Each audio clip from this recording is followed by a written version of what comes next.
Have you ever read something that just clicks? You know, it pulls you in, it makes a promise, and you're left feeling like it totally gets you. Well, today we're doing something a little different. We're not diving into some huge, dense document. Instead, we're taking a look at a small, really powerful piece of text. We're going to pull back the curtain and see exactly how it's built to create such a compelling promise of guidance. I mean, we've all been there, right? Standing at some kind of crossroads with absolutely no idea which way to go. That feeling of uncertainty. It's the starting point for so many of life's big questions, and it's the exact emotional space that our source text jumps into right from the get-go. Now, just to be clear, our goal here isn't to judge the actual service being offered. Not at all. Instead, we're putting on our analyst hats. We're really interested in the how. How does this specific language build a sense of trust? What exactly makes its message so persuasive? So yeah, let's get into the mechanics of it. So where does any persuasive message really begin? It always starts by establishing an identity. Before you can offer any kind of guidance, you have to define who you are and, what role you're going to play for the person reading. Okay, check out the choice of words here. It doesn't just say psychic reader. It immediately adds trusted and personalized. Those two little words are doing some serious heavy lifting. They're instantly trying to build your confidence and create this feeling of a one-on-one special connection. All right, so the identity is set. What's the next move in the playbook? You have to identify a problem that your audience genuinely feels. It's like Persuasion 101, right? Show them you understand their struggle before you even think about offering them a solution. And there it is. The source doesn't list off a dozen tiny little problems. Nope, it goes straight for the two emotional heavyweights, our relationships and our future. By focusing on these huge, totally universal anxieties, it creates an immediate, powerful sense of, wow, they get me.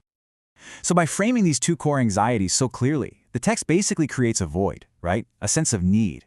And that is the absolute perfect setup for what's about to come next, the solution. So we've got the problem locked in. What about the fix?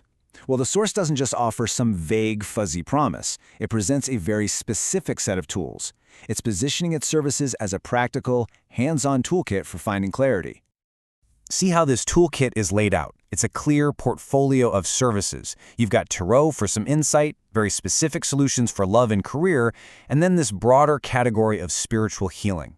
It gives you the impression of a really comprehensive system, one that's designed to tackle that uncertainty from every possible angle. And here's what makes it so slick: the direct mapping. It's so logical. Feeling confused about relationships? Boom, here's a love problem solution. Worried about what's next for you? Bam, career-related advice. It creates this clean, easy-to-follow path from a specific pain point directly to a service that's tailor-made for it. But here's the thing. These services, they aren't the final destination. The text is now moving beyond the how and getting to the real why. What is the ultimate emotional outcome here? This is the most powerful part of the entire promise. So after all the tools, after all the guidance, what is this all for? What's the feeling you're supposed to walk away with at the end of the day? And there it is. That's the heart of the entire message. At its core, it's not really about tarot cards or career advice, is it? It's about achieving these three incredibly powerful, universally desired states of being. And the appeal is just so perfectly balanced. It's this three-pronged promise. You get emotional well-being with peace, personal fulfillment with happiness, and that external validation with success. It is such a potent combination that closes the whole argument by speaking directly to our deepest human hopes. Okay, so let's zoom out for a second and put all the pieces together. What can this short text teach us about the architecture of a really powerful promise? When you really boil it all down, it's a remarkably efficient three-act structure. Act 1, you connect with a universal problem. Act 2, you offer a concrete toolkit to solve it. And for the grand finale, you anchor the entire thing in this profound emotional payoff. It's a classic formula for a reason, because it just works. And all of that leaves us with a final thought, doesn't it? We've spent this time deconstructing the language, not judging the content itself. But it does make you think. What are the words that we all search for when we feel lost? What is it really that transforms a simple promise into a guidepost when we're in the dark? It's definitely something to ponder. Thanks for tuning in.